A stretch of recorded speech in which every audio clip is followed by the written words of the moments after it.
Hi,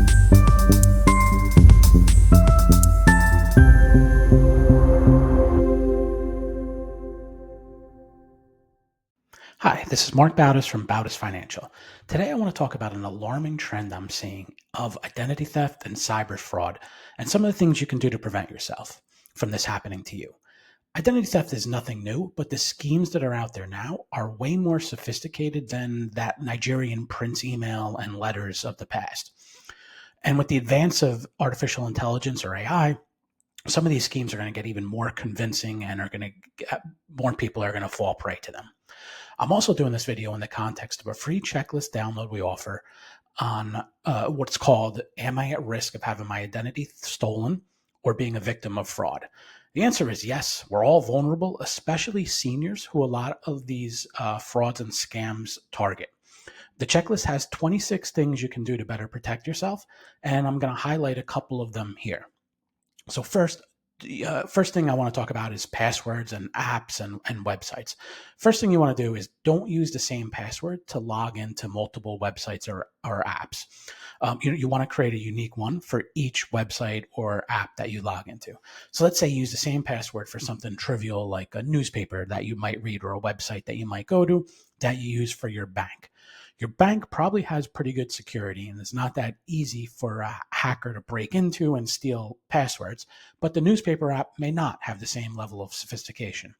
A scheme the hackers use is they hack into the newspaper site, they steal your password or steal like a lot of people's passwords, and then they use those to try and get into other apps or other websites where they might actually be able to do financial or other kind of damage from it. So having a different password for every site you frequent, it's a logistical nightmare. It's a pain to do, but it's definitely something that's recommended.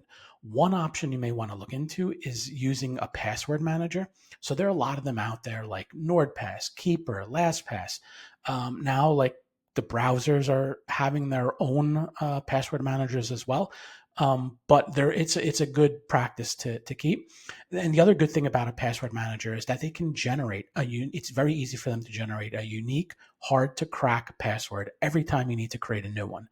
The most common password in the world is 123456, and if they require 8 characters, it's 12345678. And then the second most popular password that people use is admin. So these are obviously extremely weak and they can be cracked by a hacker almost instantaneous. Next, when it comes to passwords and websites, you want to enable multi-factor authentication on any site or app that allows you to do so. So some don't, you just log in with a username and password, but others, in addition to putting your password in, there's another authentication method that they use in addition to this. Usually it's a text to your phone, but it could be a PIN generated by an authentication app or a secret question. It just makes it harder to compromise the security of the website or the app you're trying to get onto. So it's another thing that's recommended.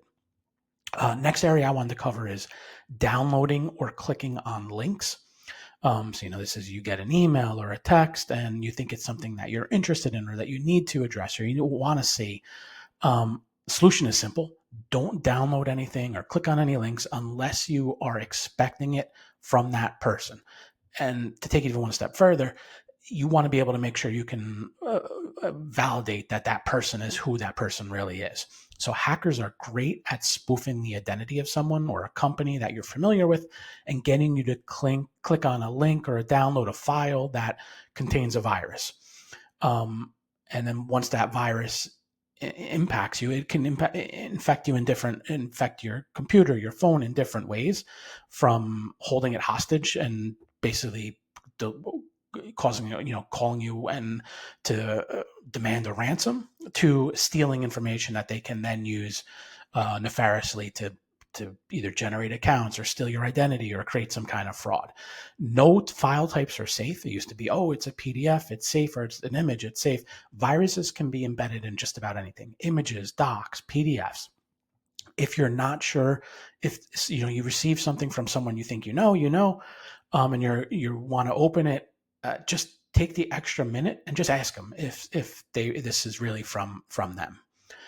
Hackers also use phishing. And that type of scheme is called a phishing scheme. Hackers also use phishing through letters mailed to you or calling you on the phone.